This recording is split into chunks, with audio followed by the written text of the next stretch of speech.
Lord, isinusuko ko na sa iyo ang lahat ng aking problema. Panginoon, salamat sa bagong araw. Salamat at ginising mo ako.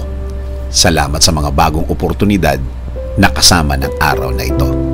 Alam kong bibigyan mo ako ng guidance sa araw na ito. Panginoon, nasa gitna na naman ako ng isang araw na mabigat, isang problemang nagpapagulo ng aking mga araw, nagpapawala sa aking concentration sa aking mga gagawin.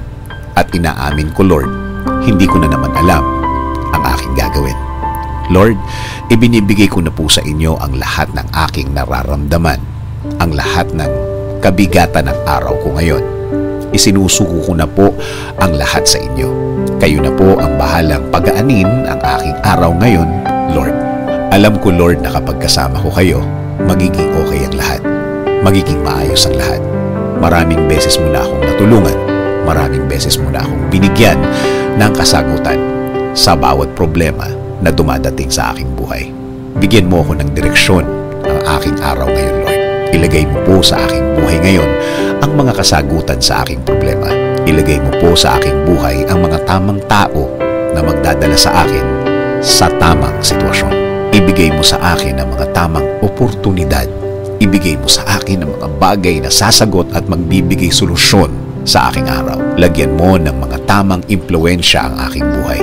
Palitan mo po ang mga malulungkot na mga araw na nagdaan. Palitan mo po ito ng mas magaan.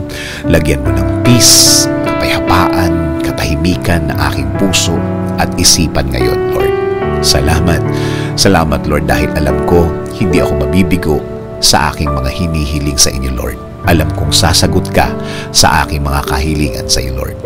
Tulad ng dati, alam kong magbabago na ang aking sitwasyon. Ngayon, sa iyo at sa iyo na lang ako magpo-focus at hindi na sa aking sarili. Hindi na sa aking kakayahan. Hindi na sa sarili kong mga ideas. Gusto ko pong kumunik sa inyo. Dahil alam ko po, Lord, na ang buhay na kasama ka ay buhay na tama at tahimik palagi.